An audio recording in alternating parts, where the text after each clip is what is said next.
आप सभी का स्वागत है। हम जीतेंगे पॉजिटिविटी अनलिमिटेड की व्याख्यान श्रृंखला में आज हम सभी को आध्यात्मिक गुरु श्री श्री रविशंकर जी महाराज का मार्गदर्शन मिलने वाला है। गुरुदेव श्री श्री रविशंकर जी महाराज आर्ट ऑफ लिविंग के संस्थापक, मानवतावादी और आध्यात्मिक गुरु हैं। गुरुदेव ने अनेक देशों की यात्रा करते हुए नैतिक लीडरशिप, भ्रष्टाचार का विरोध, विवाद समाधान, पर्यावरण और प्रकृति की देखभाल करते हुए शांति और वैश्विक रूपांतरण की प्रेरणा देते हैं। हम जीतेंगे पॉजिटिविटी अनलिमिटेड की व्याख्यान श्रृंखला में हम श्री श्री रविशंकर जी से अनुरोध करेंगे कि वह हम सभी का मार्गदर्शन करने की कृपा करें। आज हमारा देश इस सदी का सबसे बड़ा संकट से गुजर रही है।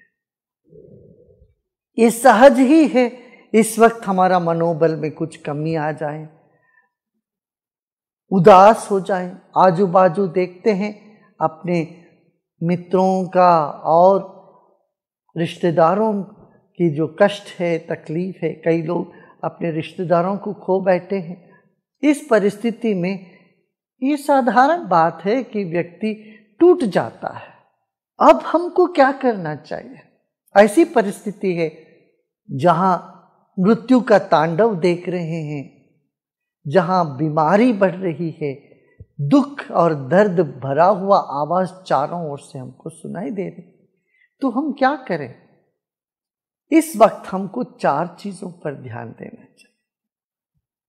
सबसे पहली बात यह है, हर व्यक्ति के भीतर हिम्मत नाम की चीज, धैर्य नाम की चीज कुदरत ने भरा हुआ है, ईश्वर ने हमको दिया है।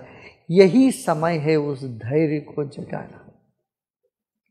जैसे अस्पताल में डॉक्टर पेशेंट को ट्रीट करते हैं और डॉक्टर तो ठीक होते तभी तो वो कर पाते हैं, ऐसे आप समझो एक एक व्यक्ति आज वैद्य बन गए हो। समझना, मानसिक रूप से, सामाजिक तौर से हम सबको हमारे ऊपर एक जिम्मेदारी है। वो जिम्मेदारी निभाने के लिए हमें सबसे पहले क्या करना? हमारे भीतर की जो धैर्य है, शौर्य है, जोश है, जोश को जगाइए। जोश को जगाने से उदासीपन अपने से दूर हट जाएगा और यही समय है वो जोश जगाने का और होश संभालने का। दूसरी बात है होश संभालना। होश संभालने से हम भावुकता में आके बह नहीं जाएंगे, जिससे हम बाद में अफसोस करते रहेंगे। जब भी भावुकता से हम बह जाते हैं, बाद में अफसोस होता है। इसलिए दूसरी बात यह है कि हम अपना होश संभालें। अपना दुख तो बड़ा है ही, मगर जब हम दूसरों के साथ देखते हैं उनका दुख हमसे भी बड़ा है, तो इससे भी हम सेवा प्रवृत्ति में लगने का सहज ही प्रेरित हो जाएंगे। तो सबसे पहली बात क्या है? अपने भीतर का जोश जगाएं, धैर्य को बनाए रखें। जब हम धीरज रखते हैं, धैर्य रखते हैं, हम हिम्मत और लोगों में भरने के लिए काबिल होते हैं। जब हम खुद ही टूट जाते हैं, हम किसी के काम में नहीं आएंगे। ईश्वर ने दिया है धैर्य, यह समय है हम अपने भीतर का जोश को, धैर्य को जगाएं। ये सबसे पहली बात है।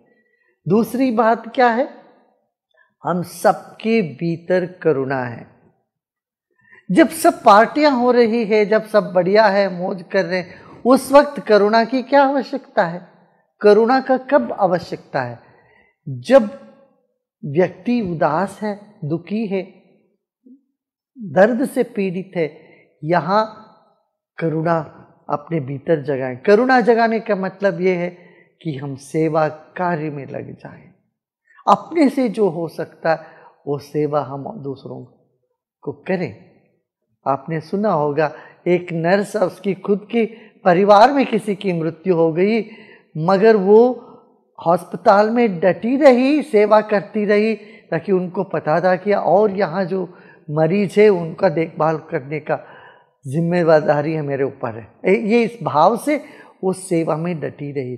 तो करुणा और सेवा का मनोभाव हम अपने भीतर जगाएं। सबके भीतर है ये, ऐसा नहीं है कि नहीं है, कहीं से हमें लाना है।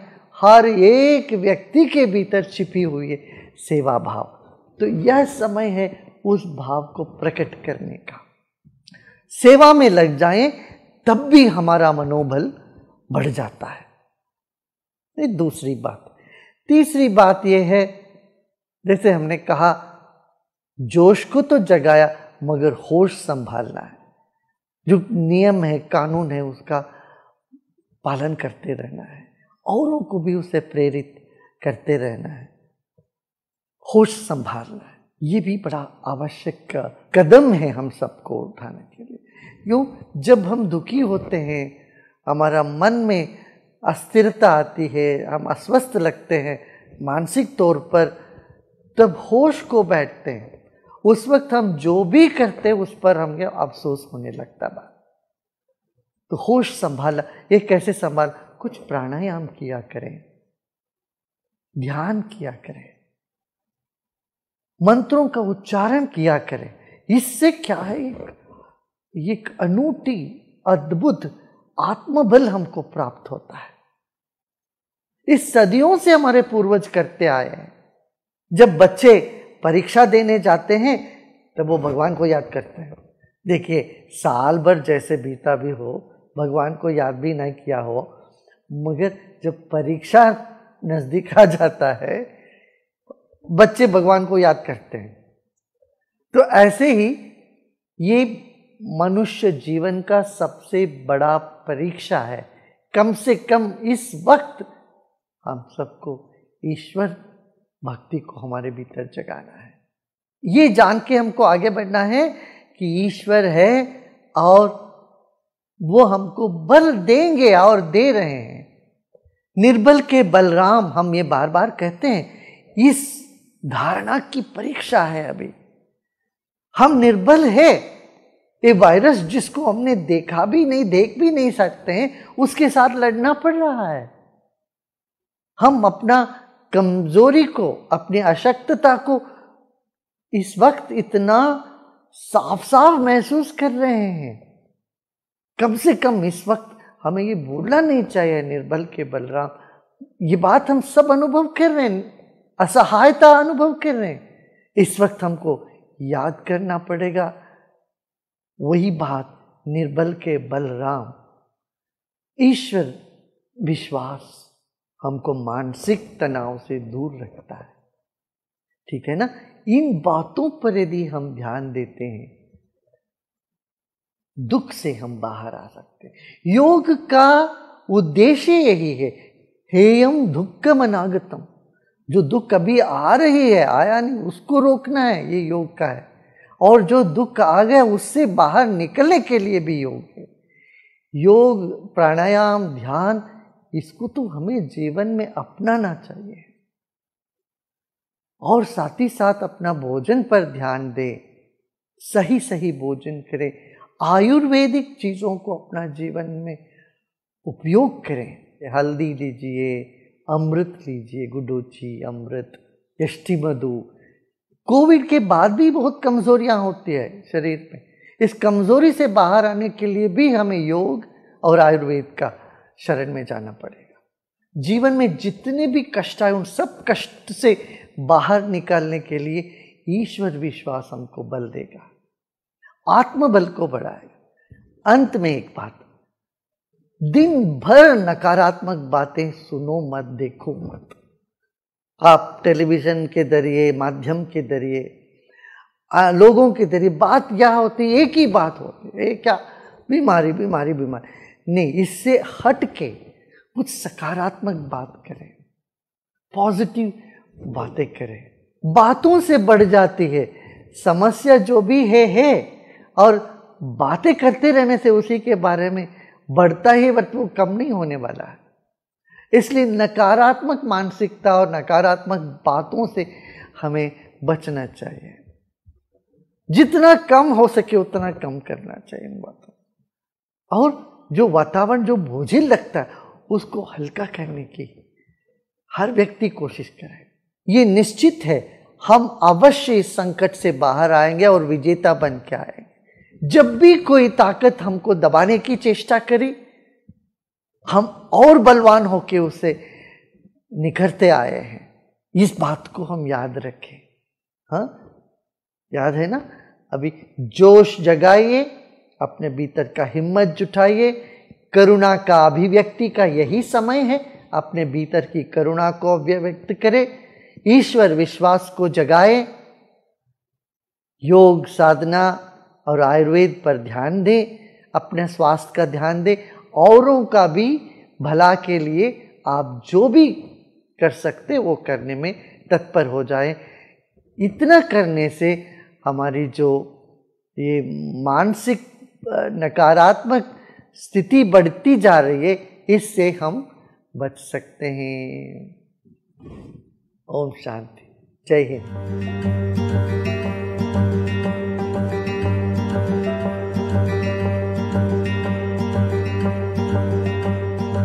हम जीतेंगे पॉजिटिविटी अनलिमिटेड की व्याख्यान श्रृंखला के क्रम में आज हम सभी को भारतीय परोपकारी उद्योगपति विप्रो लिमिटेड के चेयरमैन श्री अजीम हाशिम प्रेम जी का मार्गदर्शन मिलने वाला है। भारतीय आईटी उद्योग जगत के प्रसिद्ध व्यक्तित्व अजीम हाशिम प्रेम जी के विप्रो लिमिटेड के अध्यक्ष हैं। आपकी छवि एक परोपकारी भारतीय उद्योगपति की है। 2001 में प्रेम जी द्वारा स्थापित गैर लाभकारी संगठन वर्तमान में कर्नाटक, राजस्थान, छत्तीसगढ़, पुडुचेरी, आंध्र प्रदेश, बिहार और मध्य प्रदेश में विभिन्न राज्य सरकारों के साथ साझेदारी में काम कर रहा है। स्कूल शिक्षा की गुणवत्ता और इक्विटी के सुधार करने के योगदान देने के लिए उनके संगठन ने बड़े पैमाने पर ग्रामीण इलाकों में अद्भुत कार्य किया है। अजीम प्रेम जी वित्तीय वर्ष 2020 में सबसे दानवीर भारतीय बने। दिग्गज सूचना तकनीक कंपनी विप्रो के संस्थापक प्रेम जी ने पिछले वर्ष परोपकारियों की सूची में पहला स्थान हासिल किया था। 2010 में उन्हें एशिया वीक द्वारा भारत के 20 सबसे शक्तिशाली पुरुषों में एक चुना गया था। उन्हें 2 बार टाइम्स मैगजीन द्वारा 100 सबसे अधिक प्रभावशाली लोगों में सूचीबद्ध किया जा चुका है। श्री अजीम हाशिम प्रेम जी से अनुरोध है कि पॉजिटिविटी अनलिमिटेड की इस टॉक सीरीज में हम सभी को संबोधित करें। Let me start not with a good morning or good evening, but by sharing the grief of too many of our people who have lost their friends and family in this unprecedented crisis. I wish that all of us have the courage and strength to deal with this strategy that is still unfolding. In this hour of crisis, I just want to say 3 things. First, we must act with the greatest of speed on all fronts, and these actions must be based on good science. Actions that are not based on science in reality have a detrimental effect on the cause. At the core of the idea of good science is a matter of being willing to accept and confront the truth. So we must confront this crisis, its scale, its spread, and its depth truthfully. Science and truth are the foundation on which we can tackle this crisis and ensure that it is not repeated. Second, in this situation, the country must come together as one. We must drop all our differences, understanding that this situation requires unity of action. Together we are stronger, divided we continue to struggle. Third, we have to be absolutely focused on the plight of the most vulnerable. As it is, the overall situation is heartbreaking, but if we were to look at the villages and those in poverty, it is not only the pandemic, but also the economic effects that are devastating people's lives. All our actions must give vulnerable the priority as they deserve. And also we come out of this crisis, we need to restructure our society and economy such that our country does not have this kind of inequity and injustice. In the end, I can only urge every one of us to come together and do everything we can and more, because the hour demands it.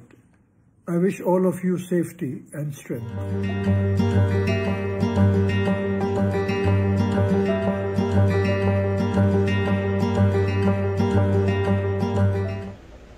हम जीतेंगे positivity unlimited व्याख्यामाला की तीसरी वक्ता हैं पद्मश्री निवेदिता रघुनाथ भिड़े जी। Doctor Nivedita Raghunath भिड़े जी सुप्रसिद्ध सामाजिक कार्यकर्ता हैं। आप विवेकानंद केंद्र कन्याकुमारी की उपाध्यक्ष हैं। वर्ष 2017 में भारत सरकार ने आपको पद्मश्री से सम्मानित किया। डॉक्टर निवेदिता जी ने स्वामी विवेकानंद जी की रेलेवेंसी पर भारत सहित विश्व के अनेक देशों में व्याख्यान दिए हैं। डॉक्टर निवेदिता जी से आग्रह है कि अपने विचारों से हम सभी को लाभान्वित करें। कोविड रिस्पांस टीम और कोविड के जो रुग्णों की अनेक प्रकार से सेवा करने वाले, वैद्यकीय सेवा है, सफाई कर्मचारियों की सेवा है, खाना खिलाने वालों की सेवा है, ऐसे सारे कोविड सेवा करने वाले और आप सभी को मेरा अभिवादन और विनम्र प्रणाम। हम जीतेंगे, निश्चित जीतेंगे, क्योंकि यह जो भारत राष्ट्र है यह साधारण राष्ट्र नहीं है, यह अत्यंत प्राचीन राष्ट्र है और काफ़ी लोक संख्या के साथ रहा हुआ यह राष्ट्र है। तो निश्चित रूप से इसने अनेक संकटों का सामना किया है और उन संकटों को पार करते हुए यह राष्ट्र हमेशा उभरा ही है, उन्नत ही हुआ है। तो इस संकट के ऊपर भी हम निश्चित रूप से विजय पाएंगे ही। और ये सिर्फ भारत राष्ट्र नहीं है, हम जानते हैं कि कितने सारे राष्ट्र, यदि हम जनसंख्या के प्रतिशत में देखते हैं तो शायद भारत से ही ज़्यादा समस्या से वो जूझ रहे हैं या जूझे हैं। तो भारत राष्ट्र भी जब यह दूसरी लहर आ गई तब शुरू में हम थोड़े लड़खड़ाए निश्चित, क्योंकि वो इतने वेग से आई, लेकिन अब हम निश्चित रूप से संस्था स्तर पे है, सरकारी स्तर पे है, समाज के स्तर पे है, हम संगठित हो रहे हैं और हम इस कठिनाई का सामना करेंगे। ऐसा कहते हैं कि कठिनाइयाँ जो आती है वो कठिनाइयाँ नहीं होती है, वह अवसर कठिनाइयों का रूप लेकर आता है। हर कठिनाई में अवसर छुपा हुआ होता है, हर कठिनाई में हमारे उन्नति का अवसर छुपा हुआ होता है। तो इस कठिनाई में भी यदि हमें इसका सामना करना है, विजय प्राप्त करने तक सामना करना है, तो इसमें छुपे हुए 5 अवसरों को हम निश्चित रूप से देख सकते हैं। एक है, हमें अपनी प्राण शक्ति को वाइब्रेंट करना है, प्राण शक्ति बढ़ाना है। हम सब जानते हैं कि कोविड में हमारे लंग्स ही ज़्यादा बाधित होते हैं। तो यह जो प्राणायाम है, प्राणायाम के बहुत विविध प्रकार वगैरह हम अभी ऑनलाइन भी सीख सकते हैं, वो जरूर कर सकते हैं, लेकिन एक सरल सा जो है कि हम शांत बैठते हुए, यदि हम बीमार हैं तो इवन लेटे हुए भी हम एकदम रिदमिक, स्लो, डीप ऐसा ब्रीदिंग आउट पहले करना है। जितना हम सांस छोड़ सकते हैं उतना हमारी अंदर सांस लेने की क्षमता बढ़ती है। ये बहुत बड़ा तत्व इसमें छिपा है। जितना हम देते हैं उतना हम ले सकते हैं। तो जितना धीरे धीरे हम जितना अच्छी तरह से सांस छोड़ पाएंगे उतना हमारी सांस लेने की शक्ति यानी प्राणवायु अंदर जाने की यानी हमारी प्राण शक्ति बढ़ने की उसमें संभावना होती है। एक बार मुझे बहुत बरस पहले की बात है, मुझे उस समय अपने देश में योग इतना फैला हुआ नहीं था, तो एक व्यक्ति मुझे बता रहे थे कि आपको पता नहीं, छोटी छोटी योग की प्राणायाम की बातें सीखने के लिए मुझे हिमालय में बहुत जगह घूमना पड़ा। योगियों से जो अंदर अंदर गुफा में छिपे हैं उनसे पूछना पड़ा। आज हमारा भाग्य ये है कि ये सारा उपलब्ध है, सिर्फ हमने निश्चित रूप से बैठते हुए यह करने की ही आवश्यकता है। तो यह पहला कि हम अपनी प्राण शक्ति बढ़ाए। उसमें और एक है जो कल ही मैं देख रही थी, वो कितना उस पर रिसर्च हुआ है ये मैं नहीं जानती, लेकिन अलग प्रकार से रिसर्च निश्चित हुआ है। और वो ऐसा कहते हैं कि यदि हम ओंकार का उच्चारण बार बार यानी कुछ समझिए 5 मिनट के लिए, 10 मिनट के लिए सवेरे और शाम को करते हैं तो उससे हमारी इस कोविड से मुकाबला करने की शक्ति बढ़ती है। हम सब जानते हैं कि ये पूरा विश्व ही एक स्पंदन है, यानी आज अभी मैं बोल रही हूँ वो स्पंदन के रूप में अलग अलग एनर्जी में सेव होते हुए आखिर आप सबके पास पहुंच रहा है। तो हर कुछ स्पंदन है, यानी शब्द स्पंदन है, हम देख रहे हैं वो स्पंदन है। ये कुर्सी है, इसमें छोटे छोटे अणु परमाणु है, उसमें भी बहुत वेग से स्पंदन चल रहा है। तो ओंकार का जो स्पंदन है वो शरीर में सकारात्मक बदलाव लाता है। ये अन्य रिसर्च में, संशोधन में सिद्ध हुआ है। कोविड को लेते हुए अभी नहीं हुआ है, लेकिन एक डॉक्टर अपना अनुभव बता रहे थे कि यदि हम ओंकार का उच्चारण करते हैं तो हमारी वह शक्ति बढ़ती है। अभी ओंकार का उच्चारण हम दोनों संध्या के समय, यानी जैसे प्रातः संध्या है और सायं संध्या है, दोनों समय यदि करते हैं तो उस समय स्पंदनों को रिसीव करने की और उसके अनुसार शरीर में परिणाम लाने की शरीर और मन की तैयारी ज्यादा होती है। तो इसीलिए अपनी प्राण शक्ति बढ़ाने के लिए एक अवसर हमें मिला है। और ये प्राण शक्ति हमें सिर्फ अभी कोविड से लड़ने के लिए ही नहीं, पूरे जीवन में ही आवश्यक होती है। तो वो हम आत्मसात करेंगे और निश्चित रूप से, नियमित रूप से प्राणायाम और ओंकार के पठन में हम लगेंगे। दूसरा जो है, जो अवसर छिपा है वो है मन की अनंत शक्तियों को समझना। यानी मन यदि हार जाता है तो हम हार जाते हैं। मन यदि सोचता है कि नहीं मैं ऐसे करूंगा तो वैसा हो सकता है, क्योंकि हमारा जो अवचेतन मन है, सचेतन मन नहीं अवचेतन है, उसकी शक्ति प्रगाढ़ है। स्वामी विवेकानंद का पावर्स ऑफ द माइंड पुस्तक है। आज आप इंटरनेट में डालिए कि पावर्स ऑफ सबकॉन्शियस माइंड, आपको ढेर सारे पुस्तकों की नाम मिलेंगे।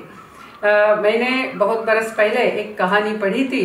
वो कहानी बहुत प्रसिद्ध कहानी है। उस कहानी में एक युवती बीमार थी और वो बीमार हो गई। पतझड़ का ऋतु था और उसके खिड़की के बाहर जो बेला थी उसके यानी क्रीपर जो थी उसके एक एक पत्ते गिर रहे थे और उसके मन ने ये ठान लिया कि जब पूरे पत्ते गिरेंगे मैं मर जाऊंगी। और जैसे ही पत्तों की संख्या कम होती गई, इसकी रोग से लड़ा देने की इच्छा ही समाप्त हो गई। वो बोल रही थी बस अब तो 2 ही पत्ते बचे हैं, ये गिर जाएंगे तब तो मेरा आयुष्य समाप्त हो गया। तो दूसरा एक जो कलाकार, ये सारे कलाकार ही थे, कलाकारों की कॉलोनी थी वो, तो दूसरे एक कलाकार ने ये समझ लिया कि ये मन से हारी है। तो उन्होंने क्या किया, उन्होंने रात में बैठते हुए बाहर उस खिड़की के कांच पर ही उस बेल के 2 पत्तों का उन्होंने चित्र निकाला। बाद में वो बेल के तो 2 पत्ते गिर गए, लेकिन ये बीमार थी और दूर से ऐसे खिड़की से देखती थी तो उसको लगा ये बेल के 2 पत्ते ऐसे ही है। अभी पत्ते गिरने का समय हो गया, फिर भी पत्ते गिरे नहीं हैं। और फिर उसको उत्साह आ गया कि नहीं, इसका मतलब मैं मरने वाली नहीं हूँ। यानी ये मन की शक्ति है। हम यदि डर गए कोरोना होगा क्या तो वो हो जाएगा, मुझे बहुत सीरियस होगा क्या तो सीरियस हो जाएगा। और यानी हम जैसा सोचते हैं वैसा हम होते हैं। तो इसीलिए ये मन की शक्ति बढ़ाना है। तो रोज मैं क्या चाहती हूँ, मैं स्वास्थ्य चाहती हूँ, मैं सबके साथ योग्य व्यवहार करना चाहती हूँ। तो जब ये अवचेतन मन, वो तो हमेशा जागरूक रहता है, सचेतन मन जब शांत होने का समय होता है, यानी निद्रा के पहले, और जब हम सवेरे उठते हैं, हम थोड़ी देर के लिए यदि स्वास्थ्य का सकारात्मक विचार करें, अपने पूरे परिवार का, समाज का, राष्ट्र का, इस पूरे मानव समाज के सामने जो समस्या है उसका सकारात्मक विचार करेंगे तो मन की जो सकारात्मक शक्ति है वो निश्चित रूप से जागृत होगी। तो दूसरा ये हमें अवसर मिला है अपनी मन की शक्ति सकारात्मक कार्यों में लगाने का तरीका प्राप्त करने का। तो ये दूसरा अवसर मिला है। फिर तीसरा जो है कि आज कभी होता नहीं था, हमेशा हर कोई अपने इसमें है, बच्चे अपने पढ़ाई में है, स्कूल में जाते हैं, माँ पिताजी अपने काम में हैं, लेकिन आज हम एक जगह बैठना पड़ रहा है, परिवार एक साथ है। तो रोज टीवी पे क्या चल रहा है और डर के मारे शायद अपने परिवार में भी किसी को कोरोना हो रहा है, ये सारा लेते हुए सतत नकारात्मक भय के वातावरण में रहने के बजाय आज हमें जो एक साथ रहना है, हम कैसे रहेंगे? तो यह जो कालखंड है जब हमें एक साथ अंदर ही रहना पड़ा है, वो हमारे बच्चों के, हमारे परिवार के स्मृति में एक अविस्मरणीय ऐसा काल हो। ऐसा प्रयास हम करेंगे। और बहुत ज्यादा ये टीवी वगैरह कितना कोरोना हो रहा है, कितनी संख्या बढ़ रही है, ठीक है, एक बार देख लिया हो गया, बाकी हमारा समय ऐसे सकारात्मक इसमें लगाना चाहिए। और हम कितने प्रकार से लगा सकते हैं, यानी हम ही जानते हैं कि यदि परिवार तय करता है तो बहुत सारा कुछ हो सकता है। आप ऐसा भी कर सकते हैं कि आप एक नई भाषा सीखने का तय कर सकते हैं, तो सब लोग सीखेंगे। आजकल मोबाइल पे तो सारे ऐप उपलब्ध हैं, हम भाषा सीखेंगे, फिर हम एक दूसरों के साथ एक दिन उसी भाषा में बोलेंगे। ये शुरू कीजिए, हमारा सारा दिमाग अच्छे इसमें लगेगा, हम नई भाषा सीखेंगे। मैंने ऐसा पढ़ा था कि इजराइल में जब सारे जू वापस गए इजराइल स्वतंत्र होने के बाद, तब हिब्रू भाषा कोई बोलता नहीं था, लेकिन एक थे व्यक्ति, वो घर में डिक्शनरी लेकर आए और बच्चे और पत्नी के सामने रखी और बोले आज से हम हिब्रू में ही बोलेंगे, हमें यदि शब्द नहीं आता है तो डिक्शनरी में देखेंगे और बात करेंगे, कोई दूसरी भाषा में बोलेगा मैं सुनूंगा नहीं। और ऐसा हर एक ने किया, तो पूरा यानी इजराइल में हिब्रू भाषा बहुत अच्छी तरह से सुधर गई। यानी हम भी कर सकते हैं। हम उत्तर भारत के हैं तो हम दक्षिण भारत की कोई भाषा सीखे, हम दक्षिण भारत के हैं तो हम पूर्व भारत या उत्तर भारत की कोई भाषा सीखे, या हम संस्कृत सीखे, घर में सारे संस्कृत में बोलना सीखे। और ये सारा उपलब्ध है, यानी पूरे परिवार, बहुत आनंद आएगा, सब एक दूसरों के साथ दूसरी भाषा में बात कर रहे। या हम सूर्य नमस्कार करें पूरा परिवार साथ में, और रोज उसको ऐड करें कि एक एक परिवार का कितना हो रहा है, और अपना जो डिस्टेंट परिवार है उनके साथ कंपेयर करें। हम ये भी कर सकते हैं। हम जैसी बच्चों की एज है उसके अनुसार हम बच्चों के साथ उनको कोई नया कला ले सकते हैं। हमें कुछ आती है तो हम उनको सिखाएंगे, पहेलियां बुझा सकते हैं, कहानियां बता सकते हैं, खेल खेल सकते हैं, ऐसा अनेक कुछ कर सकते हैं। खाना एक साथ मिलके बना सकते हैं, यानी तय करना है आज का खाना सब लोग मिलके बनाएंगे, और फिर उसमें सब लोग एक दूसरों को मदद करेंगे, फिर उसमें और आनंद आएगा। तो आज ऐसा एक साथ रहने के लिए मिला है, तो अरे हम बाहर नहीं जा सकते करके हम रोने वाले होंगे नहीं, क्योंकि कारण का रोना रोने से कभी न कोई जीता है। जो विष धारण कर सकता है वह अमृत को पीता है। तो हमें ये कठिन काल को पचाना आना चाहिए, तभी उसमें जो अमृत छिपा है वो हमें प्राप्त होगा। फिर चौथा जो है अवसर छिपा हुआ वो सेवा का है, यानी आज हम संगठनों के साथ जुड़ते हुए जो संगठन सेवा कर रहे, मैं क्या सेवा दे सकती हूँ, इसका हम प्रयत्न करें। हम यदि ऐसा कुछ संभव नहीं है मेरे लिए तो ठीक है, मेरे ही कॉलोनी में किसी को कोरोना हुआ है, वो पत्नी हॉस्पिटल में गई है, घर में छोटे बच्चे और उनके सिर्फ दादाजी है क्योंकि पति भी हॉस्पिटल में गए हैं, ऐसी स्थिति भी हो सकती है। तो हम उन तीनों को खाना बना के रोज देंगे, हम इतना कर सकते हैं। कहाँ कहाँ है, सब जगह सेवा का अवसर उपलब्ध है। मैं क्या करते हुए मैं कैसे करके सेवा दूं, ये हम सोच सकते हैं। और समझिए कि हम ये कुछ भी नहीं कर सकते, तो समझिए मैं पेशेंट ही हूँ और बेड पे लेटी हूँ, मैं कुछ नहीं कर सकती हूँ, ऐसा भी नहीं है। हम सब कुछ कर सकते हैं, हम सारे कुछ ना कुछ कर सकते हैं। हम कम से कम रोज एकदम संकल्प लेते हुए याद कीजिए कि कितने लोग वेंटिलेटर पे है, ऑक्सीजन लेवल कम हो रही इसलिए ऑक्सीजन पे है, या बीमार है, उन सबके लिए हम प्रार्थना तो निश्चित रूप से कर सकते हैं।